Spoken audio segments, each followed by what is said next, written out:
జమ్మూ కాశ్మీర్, పంజాబ్, రాజస్థాన్ ప్రాంతాల్లో దాడులకు దిగింది. దీంతో సరిహద్దుల్లో ఎప్పట్లాగే ఉద్రిక్త వాతావరణం నెలకొంది. జమ్మూ కాశ్మీర్లోని ఆర్ఎస్పురాలో పాక్ సైన్యం జరిపిన కాల్పుల్లో బీఎస్ఎఫ్ ఎస్ఐ ఇంతియాజ్ వీరమరణం పొందారు.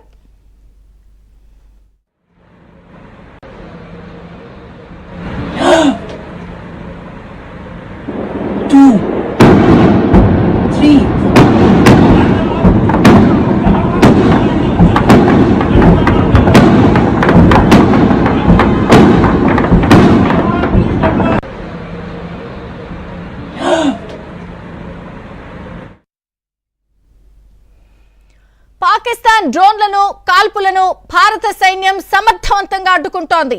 రాజౌరి, పూంచ్, అఖ్నూర్, మోంథార్, ఆర్ఎస్పురా సెక్టార్లలో కాల్పులు చోటు చేసుకున్నాయి. దీంతో ఉదంపూర్, బార్మర్, జైసల్మేర్ తదితర ప్రాంతాల్లో బ్లాక్అవుట్ పాటిస్తున్నారు. పాక్ సైన్యం దాడులను సమర్థవంతంగా తిప్పికొట్టడంతో భారీ పేలుడు శబ్దాలు వినిపిస్తున్నాయి. సరిహద్దు వెంబడి కాల్పుల శబ్దాలు వినిపిస్తున్నాయి. కాల్పుల విరమణ ఏమైందని జమ్మూ కాశ్మీర్ సీఎం ఒమర్ అబ్దుల్లా అన్నారు.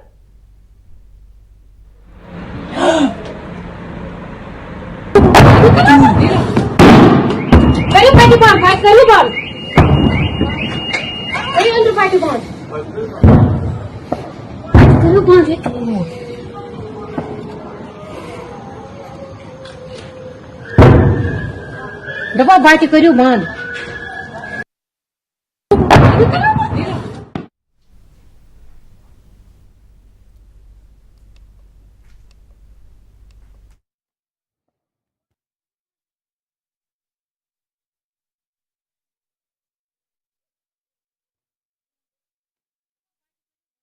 పడుతున్నట్టు ఉండదు. అప్పుడు ఇక ఈ రెండు దేశాలు పక్కకు తప్పుకుంటాయి.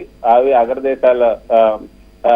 అగ్రదేశాల మధ్య పోరుగా అది మారే అవకాశం ఉంటుంది. సో దీన్ని మరి భారత సైన్యం గాని, ఇక్కడ ఉన్నటువంటి ప్రధాని మోదీ గాని ఆ అవకాశం అమెరికాకి ఇస్తారా, మరి చైనా యొక్క క్యూక్తుల్ని బయట పెడతారా అన్నది కూడా చూడాలి. ఇప్పుడు ఒక్కసారి కొద్దిసేపటి క్రితం జమ్మూ కాశ్మీర్ చీఫ్ మినిస్టర్ ఒమర్ అబ్దుల్లా కూడా ట్వీట్ చేశారు కదా, what the hell just happen to the cease fire, explosions heard across